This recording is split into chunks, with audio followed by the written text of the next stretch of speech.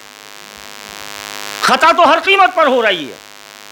اب اس خطا کا نام آپ کچھ بھی دیجئے، فتوے آپ کچھ بھی لگائیے. ایک بات اور عرض کر دوں بہت معافی کے ساتھ اور بہت خوبصورتی کے ساتھ، ہم اولیاء اللہ کے ماننے والے ہیں. ہمارا مسلک اولیاء اللہ ہے. ہمارا مسلک اور اولیاء اللہ جتنے ہیں وہ سب ٹناٹن سنی ہیں. وہ سب بڑے پیر صاحب، خواجہ غریب نواز، اشرف جہانگیر سمنانی، سرکار وارث پاک. تو شرم آنی چاہیے کہ ہمیں اگر کوئی شیعہ کہہ رہا ہے تو ہم سے بڑا سنی پیدا کر دکھاتے. اور پھر اب شیعیت کی اگر بات کرو تو یہ جتنے اولیاء اللہ ہیں ان سے بڑا سنی کوئی نہیں اور ان سے بڑا شیعہ بھی. اب اگر حسن میاں کو تم شیعہ کہو یا تفضیلیہ کہو، بھئی ایک جھگڑا یہ ہے کہ شیعہ، اور دوسرا جھگڑا یہ ڈال دیتے ہیں تفضیلیہ. تفضیلیہ کہتے ہیں اسے جو علی کو فضیلت، علی کو افضل، یہی تو جھگڑا ہے. بھئی شیعہ اسے کہتے ہیں جو علی سے محبت کرے، تو اعلان ہے اللہ اور رسول کا. تفضیلیہ اسے کہتے ہیں کہ علی کو افضل مانے. ہم صحابہ کے ایسے ماننے والے ہیں، ہم خلیفہ اول کی ذات کے ایسے ماننے والے ہیں کہ حضرت ابو بکر کا مقابلہ کوئی اگر کسی سے کرتا ہے تو وہ نادان ہے. حد یہ ہے کہ جو رات دن ہم خطبوں میں سنتے ہیں سناتے ہیں اس میں صاف طور پر بیان کر دیا ہے کہ اللہ نے جو دیا نبیوں کے ذریعے، رسولوں کے ذریعے، تو نبیوں اور رسولوں کو جو عطا کیا ہے اللہ نے ان کی برابر تو کوئی نبی، یہ تو سب سے بڑا اللہ کا انعام ہے. نبوت اور رسالت اور عبادت سے نہیں ملتی ہے، اللہ کی عطا سے ملتی ہے. ان کی برابری کوئی کر ہی نہیں سکتا. لیکن ہاں ان کے بعد اگر بشریت میں کوئی ہے تحقیق کے ساتھ تو تم اللہ کی نہیں مانو، رسول کی نہیں مانتے، اور اس کے بعد جس ذات کو تم کہہ رہے ہو کہ یہ ذات سب سے بڑی ہے خلیفہ اول کی، حسن میاں یہی کہہ رہے ہیں کہ وہ ذات بھی کہہ رہی ہے کہ علی کا چہرہ دیکھنا عبادت ہے، علی کا ذکر کرنا عبادت. تو علی کا مقام کیا ہے؟ علی کا مقام کہاں پہنچا؟ ہم ان صحابہ کی تقلید کرتے ہیں، وہ اعلان کرتے ہیں، وہ بار بار کہتے ہیں کہ علی کے بغیر تو کچھ ہمیں حاصل ہی نہیں ہو سکتا، اور خلیفہ دوم تو ایسی مہر لگاتے ہیں، حضرت عمر تو ایسی مہر لگاتے ہیں، ہم ٹناٹن سنی ہیں اور اعلان کے ساتھ کہتے ہیں، وہ کہتے ہیں علی نہ ہوتا تو عمر ہلاک ہو جاتا۔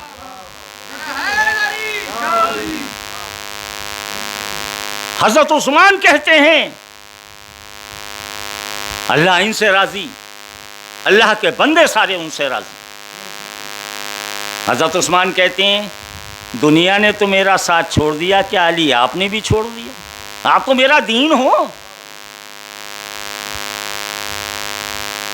تم اللہ کی نہیں مانو، تم رسول کی نہیں مانو، تم صحابہ کی نہیں مانو، پھر مانو گے کس کی؟ پھر مانو گے کس کی؟ دعویٰ ہے قرآن کا کہ جو قرآن فیصلہ کر دے ہم وہ مانیں گے، قرآن سے تم نے انحراف کر دیا، پھر کہتے ہو ہم رسول کی مانیں گے، احادیث کے تواتر کو دیکھ لیں کیا ثابت ہو رہا ہے، تم نے اس کا انکار کر دیا، اب تم کہتے ہو صحابہ کی مانیں گے، تو تم نے صحابہ کا بھی انکار کر دیا۔ تو یہ تمہارے پاس جو نمونہ، اب تم نے ایک ہی طریقہ سوچا، یہ ہمیشہ سے ہوتا چلا آیا ہے، جو حق پہ ہو اس پر فتویٰ دے دو، اگر علمی نہ دو تو کم از کم زبانی دے دو، تو جو علی علی کہے ان کا یہ شیعہ ہے، یہ تفضیلیہ ہے۔ بات تفصیل میں چلی جائے گی، جب ہم سرکار وارث پاک کے ماننے والے ہیں، ہم خواجہ غریب نواز کے ماننے والے ہیں، اور ایسا ماننے والے ہیں، ہم یہ مانتے ہیں کہ بغیر ان ذاتوں کے ہم پنجے تن تک پہنچ ہی نہیں سکتے۔ جو طریقے انہوں نے بتائے ہیں، جو سلیقہ انہوں نے دیا ہے، انہی کے ذریعے، انہی کے راستے پر جو صراط مستقیم ہے، ہم پنجے تن تک، اور جب پنجے تن تک پہنچ جائیں گے تو پنجے تن سے راستہ اللہ تک پہنچ جائے گا۔ اگر کوئی انسان یہ سمجھتا ہے کہ میں سیدھے اللہ کو اپنا دوست بنا لوں،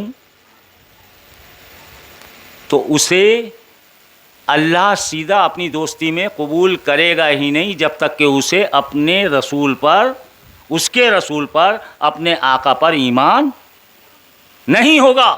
اور جب تک آقا کے اس قول کو نہیں مانے گا جو آقا نے بتایا کہ دیکھو دو چیزیں چھوڑ رہا ہوں، ایک قرآن اور ایک اہل بیت، ان دونوں کو مضبوطی سے پکڑے رہنا، تو جن صحابہ نے ان دو کو پکڑ لیا، وہ صحابی کل بھی ان پر سلامتی تھی، آج بھی ان پر سلامتی، اور جنہوں نے صرف قرآن کو پکڑا اور اہل بیت کو چھوڑ دیا، تو پتہ چلا ان کے اندر کل بھی نقص تھا، آج بھی نقص ہے، لہذا وہ صحابی ہو ہی نہیں سکتے۔ صحابی ہونے کی شرط ہی یہ ہے کہ رسول کا آخری پیغام جو ہے، اور جس پیغام میں رسول نے فرما دیا کہ میں دو چیزیں چھوڑ رہا ہوں، ان دونوں کو مضبوطی سے پکڑ لو، ایک اللہ کا کلام قرآن جو مجھ پر نازل ہوا ہے اسے پکڑ لو، اور دوسرا اسے پکڑ لو جو اس قرآن کے محافظ ہیں، وہ ہیں میرے اہل بیت۔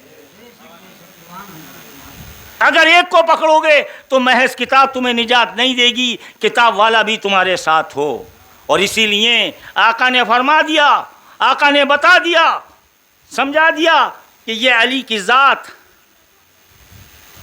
جسے میں مولا کہلوا رہا ہوں، اگر اللہ نے مجھے مولا کہلوایا تو اپنا کلام دے کر یہ کہا اس کلام کو میرے بندوں تک پہنچا دے، اے میرے محبوب، وہ عمل کریں گے، تیری اس بات کو مانیں گے، تجھے صادق امین مانیں گے، تو ان کی نجات ہو جائے گی۔ لہذا رسول کا کام تھا تنزیل قرآن، جب قرآن نازل ہو رہا ہے اس پر یقین کرانا کہ دیکھو یہ اللہ کا کلام میرے پاس آیا۔ تو لوگ یہ بھی کہہ سکتے تھے اس وقت کے صحابہ، ان کی بڑی عظمت ہے کہ صاحب ہمیں دکھاؤ اللہ میاں نے کہاں سے بھیجا، کیسے فرشتہ آیا؟ کسی صحابی نے فرشتے کو دیکھا؟ کسی نے اللہ کو دیکھا؟ پتہ چلا بس رسول کو یہ مان لیا کہ واقعی یہ اللہ کے نبی اور رسول ہیں، اور ان پہ فرشتہ آتا ہے، اور یہ کلام اللہ کا کلام ہے جو رسول کے ذریعے ہمیں مل رہا ہے۔ اسی لیے کسی شاعر نے کہا ہے، جسے لوگ کہتے ہیں کلام الہی تمہاری زبانی سنا ہے محمد صلی اللہ علیہ وسلم۔ اب سوال یہ ہے کہ وہ قرآن جب آ رہا ہے، نازل ہو رہا ہے، تو آقا نے فرمایا کہ میرا جھگڑا تو لوگوں سے تنزیل قرآن پہ تھا کہ یہ اللہ نے نازل کیا ہے، اسے مان لو، یہ میرا کلام نہیں ہے، اللہ کا کلام ہے، نازل مجھ پر ہو رہا ہے، یہ ہے تنزیل قرآن۔ اور آگے فرما دیا، علی تیری ذات وہ ہے کہ مجھ سے لوگ تنزیل قرآن پر لڑے ہیں اور تجھ سے تعویل قرآن پر لڑے، تجھ سے۔ اور مثال اس کی یہ ہے کہ جب تو میدان کارزار میں، میدان جنگ میں تجھے لے کر جائیں گے لوگ، تو رحمت للعالمین کا جانشین ہے، تو جنگ نہیں کرے گا، تو حق دے گا لوگوں کو۔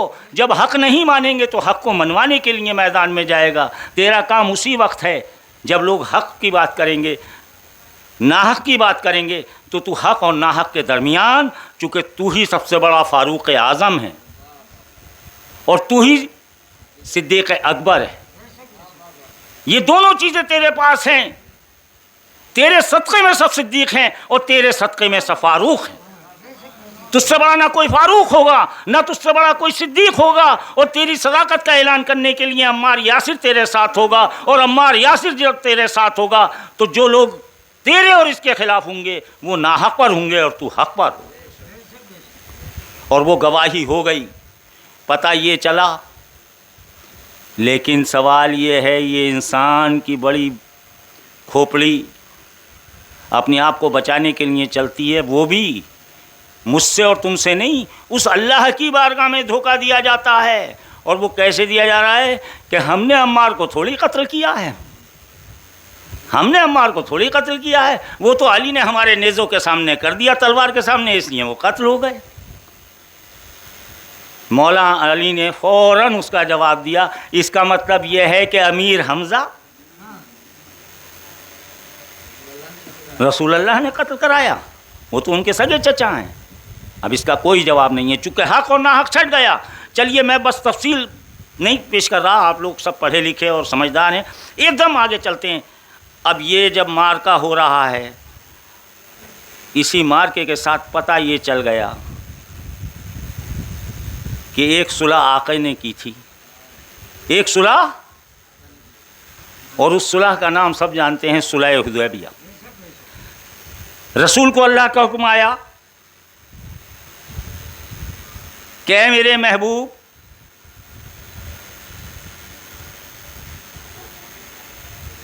تم حق پر ہو، حق پر رہو گے، تم حق کے لیے آئے ہو، لیکن یہ جو ظالم اور سرکش ہیں، یہ جو مشرک ہیں، انہیں اتنا موقع ضرور دے دو کہ آخر تک انہیں یہ پتہ چلے کہ ہمیں واقعی رحمت اللہ علیہ نے بہت موقع دیا، اس لیے فوراً صلح حدیبیہ کر لو۔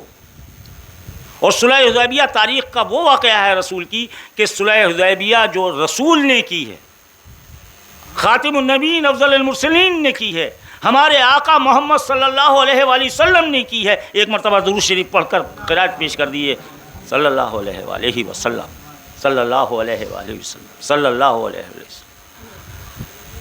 کہ جب صلح حدیبیہ ہوئی تو وہ صلح صاف ظاہر ہے کہ مسلمانوں سے نہیں ہوئی تھی، کفار و مشرکین سے ہوئی۔ تو اگر وقت آئے تو کفار و مشرکین سے بھی صلح، اور جب موقع آئے تو منافقوں سے بھی صلح کر لو، چونکہ موقع دو۔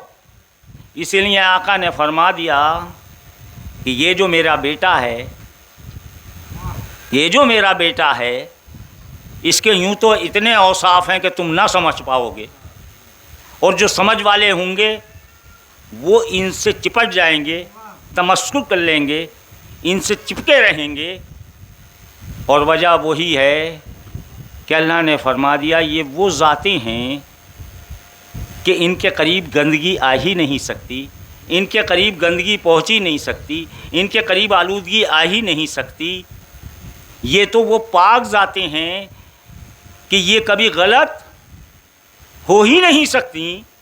میں ذرا تفسیر کی طرف جا رہا ہوں ترجمے کے ساتھ۔ تو یہ وہ ذاتیں ہیں. تو اس کا مطلب یہ نہیں ہے جس طرح سے ہم غسل کی پاکی اور ناپاکی کرتے ہیں. یہ وہ ذاتیں ہیں جو ازل سے پاک ہیں، ابد تک پاک رہیں گی. ان کو عطا ہی اللہ نے پاکی میں رکھا ہے، پاکی ہی دی ہے، اور بتا دیا ان کے قریب گندگی نہیں آئے گی. تو گندگی کا مراد یہ ہے کہ ان کے قریب تو مومن ہی رہیں گے، بے ایمان رہ ہی نہیں سکتے. وہی ان کے قریب رہیں گے جو ایمان والے ہوں گے. بے ایمان تو ان کا نہ ذکر کریں گے نہ ان کی فکر رکھیں گے. لہٰذا ایمان کی کسوٹی بنا دی. رسول نے کہہ دیا میں 2 چیزیں چھوڑ رہا ہوں، 2 میں 1 ہی چھوڑ رہا ہوں. اور یہ بھی فرما دیا کہ ان سے وہ اللہ کے قرآن نے یہ بتا دیا، یہ ثابت کر دیا کہ رسول جو کہتے ہیں قرآن کے مطابق کہتے ہیں، جو اللہ کہلواتا ہے وہ کہتے ہیں. تو پتہ یہ چلا کہ آپ نے فرما دیا 2 چیزیں چھوڑ رہا ہوں، تو وہ دونوں چیزیں اللہ کی چھوڑی ہوئی ہیں. قرآن بھی اللہ کا کلام ہے اور اہل بیت کا ذکر بھی اس قرآن میں موجود ہے. اب اسے تنزیل قرآن سے لے کے تعبیل قرآن تک آپ مطالعہ کر لیجئے. آپ پڑھے لکھے لوگ ہیں، رات دن مجلسیں اور رات دن آپ ذکر میں کرتے ہیں اور سنتے ہیں. بڑے بڑے عالم، بڑے بڑے صوفیہ تقریریں کرتے ہیں. آپ لوگ سب بہتر جانتے ہیں. بس میں تھوڑے سے نکات بیان کر کر آگے بڑھ رہا ہوں. اب سوال یہ ہے کہ بتا دیا کہ صلح حدیبیہ ایسے کی جاتی ہے، اور پھر اعلان کر دیا یہ میرا وہ بیٹا ہے، یہ میری بیٹی کا وہ بیٹا ہے، یہ میرا بڑا وہ بیٹا ہے، میری بیٹی علی اور فاطمہ کا وہ بیٹا ہے. جس طرح سے میں نے صلح حدیبیہ کرنے کے بعد انہیں موقع دیا تھا، اسی طرح سے میرا یہ امام حسن مجتبیٰ علیہ السلام، آقا اگر مصطفیٰ ہیں، آقا اگر وہ بے شک ہیں، تو علی مرتضیٰ ہیں. تو ایک مصطفیٰ ہیں، ایک مرتضیٰ ہیں، اور یہ بڑا بیٹا مجتبیٰ ہے. تو مصطفیٰ ہے، مرتضیٰ ہے اور مجتبیٰ ہے. اور پھر اس مجتبیٰ کا کارنامہ بھی بڑا اجتباء والا ہے، بہت مجتبیٰ ہے. جس طرح کے آپ کے القاب ہیں، تھوڑا سا بیان ہو گیا تھا تو میں اسے ریپیٹ نہیں کرنا چاہتا، میں آگے بڑھنا چاہتا ہوں. تو مجتبیٰ علیہ السلام یعنی امام حسن علیہ السلام کو بتا دیا کہ یہ وہ بیٹا ہے کہ ایک وقت یہ آئے گا کہ مسلمانوں کو 2 گروہوں میں خوریزی سے بچانے کے لیے اپنی قربانی دے کر صلح کروائے گا یا صلح کرے. اب صلح تو صلح حدیبیہ میں بھی ہوئی ہے. جس طرح سے ان کفار مشرکین نے اس صلح حدیبیہ کو نہیں مانا، اسی طرح سے صلح امام حسین تو کی گئی لیکن نہیں مانا. جب نانا کو نہیں مانا تو نواسے کو کیسے مان لیں گے؟ پتہ یہ چلا کہ اس صلح کے اندر جتنی شرائط لکھی گئی تھیں وہ ساری شرائط ظاہر امام حسن کے رہتے ہوئے پوری ہو ہی نہیں سکتی تھی. ایک اتنی بڑی شرط تھی. اب ظاہر ہے ایک کانسپریسی کی جاتی ہے، طاقت ہوتی ہے. اس کانسپریسی کے تحت امام حسن کو زہر دیا گیا. آج 29 تاریخ ہے، 28 تاریخ کو زہر. ہر کس و ناکس یہ جانتا ہے زہر کس نے دیا، کیوں دیا، کیسے دیا گیا، وجوہات کیا تھیں. حد تو یہ ہے کہ کربلا کے ذکر میں صدقہ جس طرح سے حضرت زینب کا ہے کہ کربلا آج تک زندہ ہے. کربلا تو کارنامہ یہ بھی ہے کہ ان نام نہاد ہونے پونے مولویوں نے یہ چاہا ہے کہ اس شہادت کا ذکر ہی نہ ہو پائے. چونکہ ذکر ہوگا لعنت تو پڑھنی ہے، ہر وقت پڑھتی ہے. لعنت اللہ علیکم دشمنان اہل بیت، ان پہ ہمیشہ لعنت ہے. لعنت تو پڑھتی ہے لیکن بندے غافل نہ رہیں. قربان جائیے، قربان جائیے. میں نے کہہ دیا تھا ہم ٹناٹن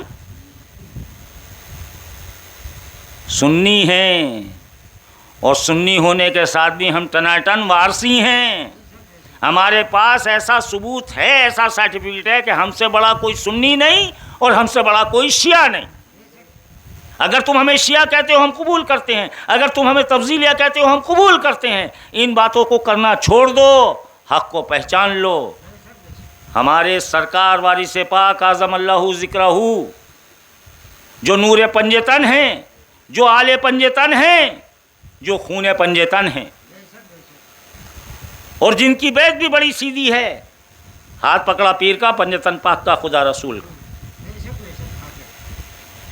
ان مرشد نے بتایا، اپنے چاہنے والوں کو پیغام دیا۔ حدیث ذہن میں دو چیزیں چھوڑ رہا ہوں، ہے ذہن میں؟ دو چیزیں چھوڑ رہا ہوں۔ کون کون سی دو چیزیں چھوڑ رہا ہوں؟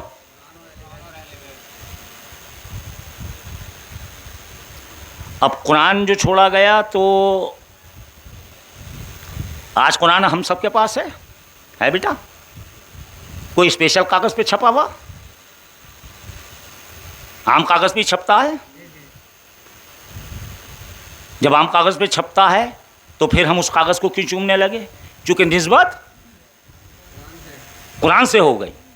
اب اس نسبت کی وجہ سے ہم اس کو چوم رہے ہیں۔ اس کی سیاہی وہی عام ہے جس سے اور کتابیں چھپ رہی ہیں، لیکن جب اس سے قرآن کے حرف چھپ گئے تو اب اس سیاہی کو بھی چوما جا رہا ہے۔ نسبت یہی ہے نیت کہ ہم قرآن کو چوم رہے ہیں۔ تو ہمارے سرکار وارث پاک نے بتایا اسی حدیث کے تحت کہ دیکھو، جس طرح تم قرآن کا احترام کرتے ہو، چونکہ قرآن کے حرف کو جہاں نسبت ہو جائے، جس ورقے سے نسبت ہو جائے، جس سیاہی سے نسبت ہو جائے، جس کپڑے میں وہ رکھا جائے اس سے نسبت ہو جائے، تو اگر میں کہوں آپ نے قرآن کو چوما تو آپ کہیں گے ہم چومتے ہیں۔ میں کہوں گا تم نے تو اس کے کپڑے کو چوما۔ پھر میں کہوں گا تم نے تو اس کے سیاہی اور ورقے کو چوما، تو تم کہو گے نہیں، ہماری نیت تو یہ ہے کہ ہم قرآن چوم رہے ہیں، اللہ کا کلام چوم رہے ہیں۔ نسبت کو چومنے کا مطلب ذات کو چومنا۔ ذات کیا ہے؟ قرآن کی نسبت سے چوما جا رہا ہے۔ تو آپ نے فرمایا سنو میرے چاہنے والوں، جس طرح قرآن کا کہیں ورقہ گرا ہوا دیکھتے ہو اور اسے چوم کے ایک طرف ادب سے اٹھا کے رکھتے ہو اور پھر اسے ٹھنڈا کر دیتے ہو، یا تو کہیں ایسی جگہ پہ جہاں کسی کا قدم نہ پہنچے، صاف ستھری جگہ پہ، یا تو اسے دفن کر دو یا پھر اسے بہتے ہوئے پانی میں ٹھنڈا کر دو۔ سرکار وارث پاک نے فرمایا قربان جائیے ملجا و ماوانا اشرف العالمین، عالم پناہ عالم نواز کی ذات پر، کہ سرکار وارث پاک نے فرمایا اپنے چاہنے والوں سے جس طرح قرآن کے ورقے کو تم چوم کر رکھتے ہو، اسی طرح اس تعزیے کی پنی اگر کہیں پڑی ہو تو اسے چوم کر رکھو، اسے چوم کر ٹھنڈا کرو۔ کوئی اعتراض کرے کہ یہ کیسے کر دیا، تو سرکار وارث پاک نے اپنی طرف سے کچھ نہیں کہا، اللہ رسول کا وہی پیغام ہے جو اللہ رسول نے بتایا کہ اب نسبت جس طرح قرآن سے اس کو ہو گئی، اور اللہ کے رسول فرما رہے ہیں میں دو چیزیں چھوڑ رہا ہوں، تو اب حسین کی نسبت سے جو تعزیہ بن گیا، اب ہم اس کی عظمت کر رہے ہیں کہ اس پنی پر جو نام آ گیا، جو نسبت پیدا ہو گئی، وہ حسین علیہ السلام سے ہو۔ اب سمجھ لیں کیسا قول ہے سرکار وارث پاک اعظم اللہ ذکرہ کا۔ جس طرح قرآن کی حرمت ہے، عظمت ہے، اسی طرح اس تعزیے کی پنی کی بھی حرمت رکھ۔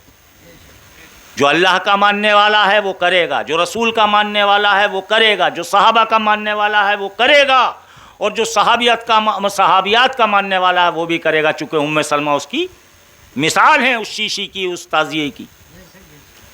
اور جو اولیاء اللہ کا ماننے والا ہے وہ بھی اس کو کرے گا، اور جو ان میں سے کسی کا ماننے والا نہیں ہے یا کمزور ہے تو وہ اس کو نہیں کرے گا۔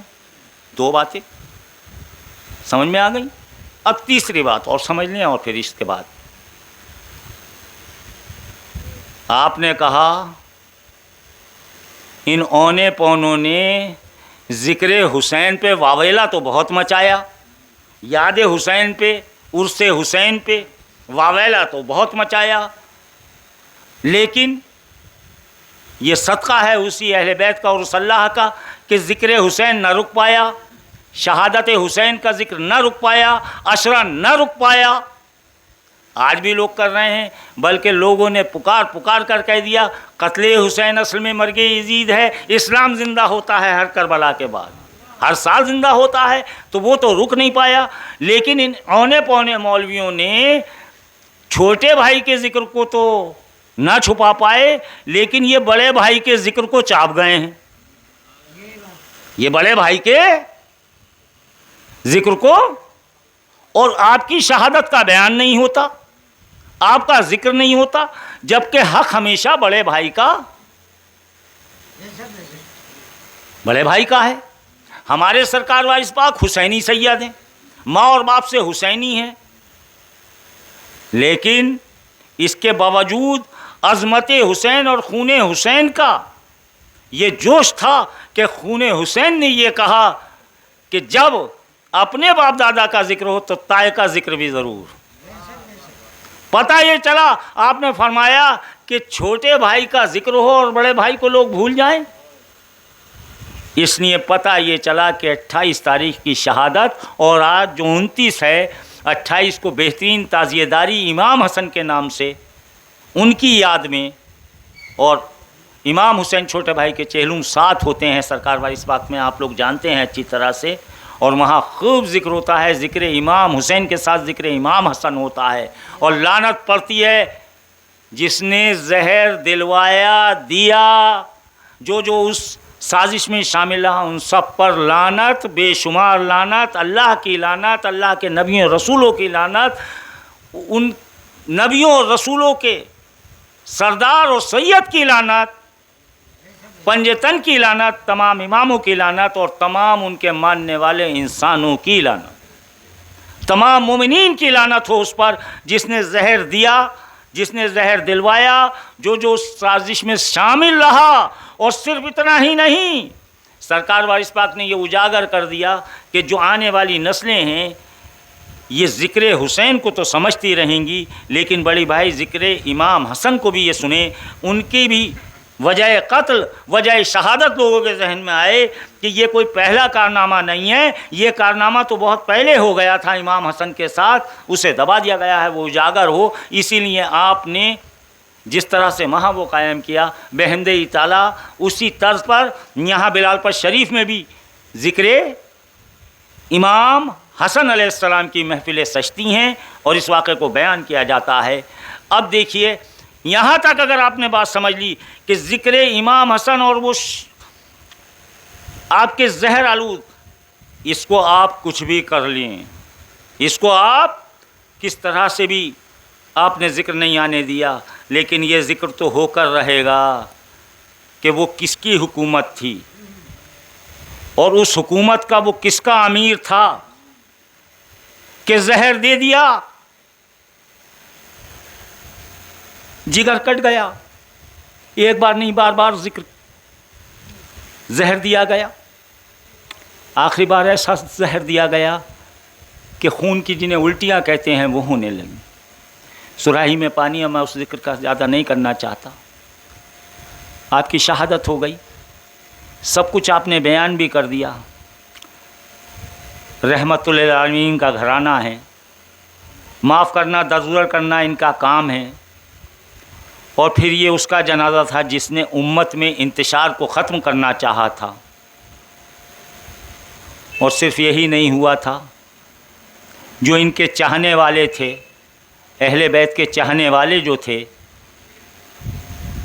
خلیفہ اول کا میں نے ابھی آپ سے کیا ذکر کیا, علی کا چہرہ دیکھنا عبادت, علی کا ذکر کرنا عبادت. اس حدیث کو تو نہ مٹا پائے, نہ مٹا پائیں گے, چونکہ اللہ رسول کے قول نہیں مٹتے ہیں, لیکن ظالموں نے کوشش یہ ضرور کی کہ اس خلیفہ اول کے بھی 2 بیٹوں کو شہید کیا گدھے کی کھال میں. کیا کم بڑا ظلم کیا ہے؟ آج شرم آنی چاہیے کہ تم لوگ خلیفہ اول کے بیٹوں کا بھی ذکر نہیں کرتے, ان کے ماتم کا بھی ذکر نہیں کرتے. تم یہ نہیں بتاتے کہ ہمارے خلیفہ اول کے بیٹوں کو کس نے کس حرکت سے قتل کیا. تم خون حسن خون حسین کا ذکر تو بات کو کرو گے. ایک صحابی کے دونوں صحابہ بیٹے, ان کا قاتل کون ہے؟ حضرت عمر کے بیٹوں کی بے حرمتی کس نے کی ہے؟ تم یہ بھی ذکر نہیں کرتے. تم شہادت امام حسن یا شہادت امام حسین کا ذکر تو کیا کرو گے؟ تمہارے ہاتھی کے دانت دکھانے کے اور ہیں, کھانے کے اور ہیں, انہیں پہنو. خیر بہرحال آگے چلیے, اور آگے چل کر یہ بھی سمجھ لیجئے کہ یہ تو بتا دیجئے بات زہر دے دیا. آپ نے بظاہر یہ چاہا کہ ایک کانٹا دور کر دیں, اور صلح کرنے کے بعد جو کربلا قائم ہوئی ہے, کربلا سے بڑا اعزاز امام حسن علیہ السلام کا یہ ہے کہ صلح کر کر ننگا کر دیا، اس گروہ کو ننگا کر دیا، رسول نے اشارے کر دیے، علی نے کرتا اتار دیا، امام حسین نے ننگا کر دیا، اور ان ننگوں نے ناچ کربلا میں جا کر کیا۔ یہ تاریخ ہے اسلام کی، میں نے ذرا سا اشاروں میں بیان کیا ہے، حالانکہ میں اشارے نہیں کرتا ہوں، کھل کے ہی بتاتا ہوں، کھل کے ہی کہہ بھی رہا ہوں۔ اب سمجھ لیجئے کہ یہاں تک تو آپ سمجھ لیں گے۔ اب جب وہ ہو گیا تو اب نوبت یہ آئی، بات یہ آتی ہے، آپ کہتے ہیں، ہم کہتے ہیں، اور جو آپ کہتے ہیں ہم مانتے ہیں، نبی کی وراثت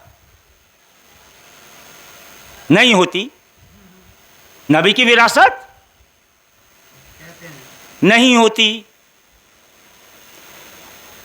ام المومنین کی شہادت، آپ کا واقعہ یہ ثابت کرتا ہے کہ خلیفہ اول ہوں یا خلیفہ دوم ہوں، آپ کی اجازت سے ہی دفن ہوئے۔ وراثت کا تو کچھ معاملہ ہے، اگر وراثت نہیں ہوتی تو پھر اجازت کا ہی کی ہے، ایک اشارہ ہے، ٹھیک، کوئی بات نہیں۔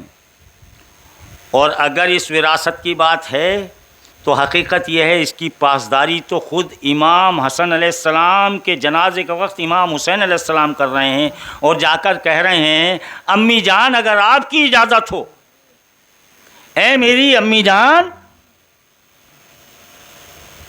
میری چھوٹی امی جان، اور امی جان نہیں بلکہ میری چھوٹی نانی جان، اگر آپ کی اجازت ہو تو جس حجرے میں خلیفہ دویم کو آپ نے اجازت دی ہے، اس حجرے میں اپنے بڑے بھائی، آپ کے بڑے نواسے امام حسن علیہ السلام کو وہاں دفن کر دوں تو وہ بھی نانا کے پہلو میں چلے جائیں گے۔ قربان جائیے ام المومنین کہ آپ نے کہا میری طرف سے پوری اجازت۔ لیکن اسی کارندے نے، جو حکومت کا کارندہ تھا جس کا نام مروان ہے، اس نے جب ام المومنین کو نہیں بخشا، ان کی بے حرمتی کو نہیں بخشا، ان کے بھائیوں کی بھی بے حرمتی کی گئی۔ تاریخ یہ ہے کہ صرف رسول اور آل رسول سے بدلے نہیں لیے ہیں، ان کمبختوں نے رسول اور آل رسول کے چاہنے والے صحابہ سے بھی وہی بدلے لیے۔ صحابہ کی بڑی قربانیاں ہیں،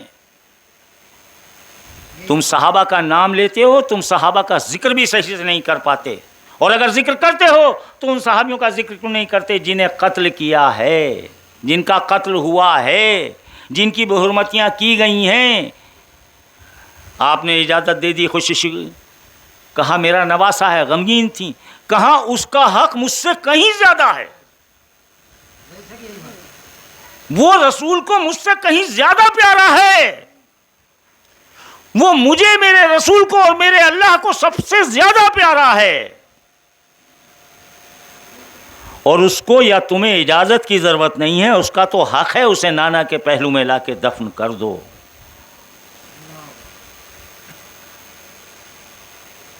چھوٹے بھائی امام حسین علیہ السلام اس جنازے کو تیار کر نکلے، چند لوگ ساتھ تھے، حکومت کا ڈر تھا،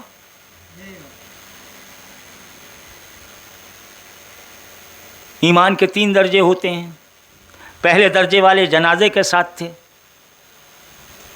دوسرے درجے والے ذرا دور سے دیکھ رہے تھے، اور تیسرے درجے والے اپنے گھروں میں قید تھے کہ کچھ نہ کچھ ہنگامہ ہوگا۔ جیسے ہی جنازہ مسجد نبوی کی طرف چلا، چند سو گز کا فاصلہ تھا، اور جو وہاں کی فورس، پولیس کہہ لو، کارندے کہہ لو حکومت کے، انہوں نے اتنے تیر برسائے کہ روایتوں میں آتا ہے کہ امام حسین نے اپنے تلوار کے دستے پر ہاتھ رکھا کہ تلوار نکالوں اور یہیں آج کربلا بنا دوں، لیکن بھائی کی وصیت یاد آ گئی کہ نانی تو اجازت دے دیں گی لیکن سازش ہوگی اور ہو سکتا ہے مجھے وہاں دفن نہ کرنے دیا جائے، تو تم جھگڑا مت کرنا، اگر نانا کے پاس نہ صحیح تو مجھے میری ماں کے قدموں میں دفن کر دینا، رسول کے پاس نہ صحیح جگر گوشے رسول کے قدموں میں دفن کر دینا۔ اتنے تیر برسائے گئے اور آپ کو غصہ آیا، لیکن جب بھائی کی وصیت یاد آئی، رحمت للعالمین کے نواسے ہیں ان کا کردار یاد آیا، اللہ کی رحمتیں یاد آئیں، آپ نے دست پہ ہاتھ وہیں چھوڑا اور جنازہ واپس لائے، اور جنازہ مسجد نبوی سے بالکل الٹی سائیڈ میں جہاں والدہ دفن تھیں اس قبرستان کی طرف کو جیسے ہی موڑا، دیکھا یہ پہلا ایسا جنازہ ہے کہ تیار غسل ہونے کے بعد جس وقت رکھا گیا تھا کفن کے اندر، دوبارہ سے اتنا خون ٹپکا کہ تازی لاش سے بھی اتنا خون نہیں ٹپکتا، اور جب خون ٹپکنے لگا کفن خون آلود ہو گیا۔ جنازہ واپس کرتے ٹائم گھر لایا گیا، دوبارہ نہلایا گیا، دوبارہ کفن دیا گیا، اور پھر مسجد نبوی کے سامنے اس قبرستان میں جہاں حضرت فاطمہ علیہ السلام موجود ہیں ان کے قدموں میں امام حسن علیہ السلام کو دفن کر دیا گیا۔ میں ایک دکھی دل سے یہ بات کرتا ہوں اور بہت دکھی دل سے کرتا ہوں، بہت سے مزار توڑے جاتے ہیں، توڑے جا رہے ہیں، مسجدیں توڑی جا رہی ہیں، مدرسے توڑے جا رہے ہیں،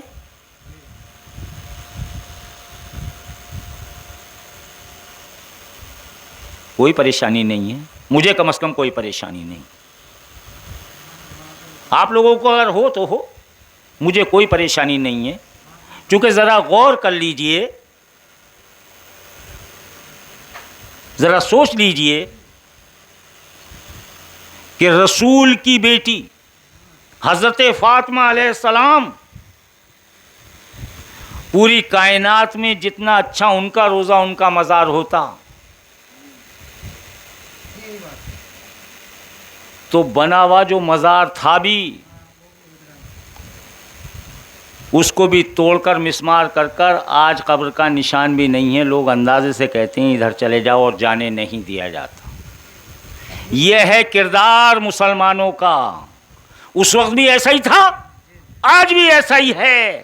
آپ یہ سوچتے ہیں کہ آل رسول کے ساتھ اس وقت ظلم ہوا ہے، آج اس سے زیادہ ظلم ہو رہا ہے۔ آج بھی حضرت فاطمہ کے مزار کی بات چھوڑیے، قبر کا نشان بھی نہیں ہے، اور جو بنا ہوا گنبد اور بنی ہوئی عمارت تھی وہ بھی مسمار کر دی گئی ہے، تو آپ سے بڑا مزار کس کا ہے؟ سارے مزار بھی ٹوٹ جائیں تو اس مزار کا مقابلہ، اور ان کے قدموں میں پڑے ہوئے جو امام حسن علیہ السلام ہیں، ہمارے آقا امام حسن مجتبیٰ علیہ السلام ہیں، ان کا بھی مزار روزہ بنا ہوا تھا پرانی تصویروں میں، اسے بھی کیا افسوس کرو گے بچوں، کیا افسوس کرو گے نوجوانوں اور میرے بزرگوں، کیا افسوس کرو گے؟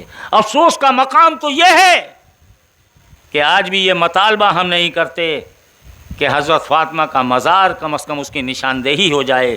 امام حسن کے مزار کی نشاندہی کس کی سرکار ہے؟ وہاں کس کی گورنمنٹ ہے؟ وہاں کس کا جبر ہے؟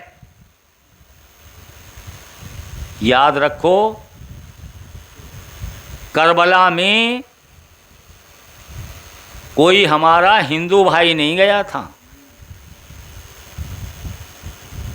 کوئی ہمارا گیا ہو تو بتاؤ، کربلا میں کون تھے؟ نام نہاد اونے پونے مولویوں کے فتوے تھے، وہی وہاں موجود تھے، جیسے کہ